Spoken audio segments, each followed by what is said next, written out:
မင်္ဂလာပါရှင်လိုင်းစာ TV ရဲ့ဗမာတိုင်းနာဘာသာအစီအစဉ်ကနေပြန်လည်ကြိုဆိုလိုက်ပါရရှင်ဖေဖော်ဝါရီလရက်နေ့ညနောက်ဆုံးရရှိထားတဲ့သတင်းတွေကိုတင်ဆက်ပေးပါတော့မယ်ကျွန်မအခုအန်ဂျေလာပါ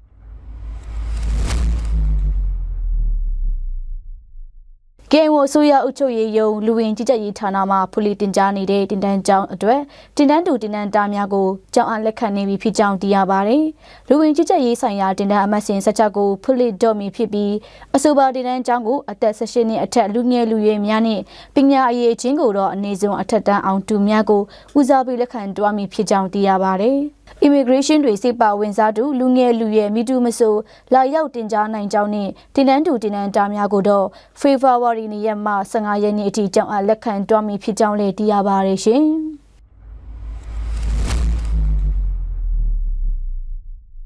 မြစ်နာမျိုးအလမ်ဒုံကန်ကြီးရွာမလီခမြကျော်တလျှောက်စစ်ကော်မရှင်တပ်တွေဆက်ရန်တရားများနဲ့ရှေတူးဖို့နေတာကိုဒေသခံများကန့်ကွက်စန္ဒပြကြောင်းသိရပါတယ်။အခုလိုရွှေတူဖို့ဒါဟာလူမှုစုံမှာတက်ဆွဲနေတဲ့စစ်ကော်မရှင်တပ်တွေနဲ့စစ်ကောင်စီအုပ်ချုပ်ရေးမှုတွေပူးပေါင်းပြီးဖေဖော်ဝါရီ3ရက်နေ့ကစတင်တူဖို့နေတာဖြစ်ကြောင်းလည်းသိရပါတယ်။အခုလိုဆက်ရန်တရားကြီးတွေနဲ့တူဖို့လာတာကြောင့်ပြည်သူတွေတွာလာရေးပိုင်းမှာအခက်ခဲလာယုံမကမြစ်ကြောင်းညဉ့်ညံမှုတွေမြစ်ကမ်းနဘေးပြိုကျမှုတွေဖြစ်လာမှာကိုလည်းစိုးရိမ်တာကြောင့်အခုလိုကန့်ကွက်ဆန္ဒပြတာဖြစ်တယ်လို့လည်းဒေသခံများကပြောပါတယ်။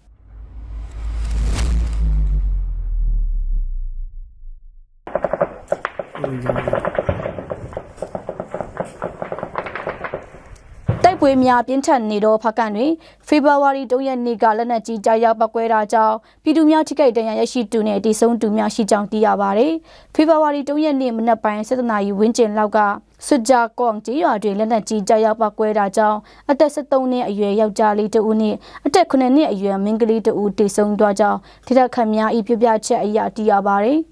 စုပုံကျေးရွာတွေလက်နက်ကြီးကြားရောက်ပောက်ကွဲတာကြောင့်အသက်2နှစ်အရွယ်ကလေးငယ်2ဦးနဲ့မိဘ2ဦးလုံးနဲ့ထိခိုက်ဒဏ်ရာရရှိမှုပြင်းထန်ကြောင်းလည်းသိရပါတယ်။ပြည်သူများရှိရာကျေးရွာများတို့ရည်ရွယ်ချက်ရှိရှိဖြင့်လက်နက်ကြီးရန်တပစ်ခတ်မှုများပြုလုပ်တာကြောင့်ထိခိုက်ဒဏ်ရာရရှိသူ12ဦးထိရှိနေကြောင်းလည်းသိရပါတယ်ရှင်။နားဆင်ခဲ့ကြတော့မိဘပြည်သူများအားလုံးကိုယ်စိတ်နှပြရှင်လန်းချမ်းမြေ့ကြပါစေရှင်။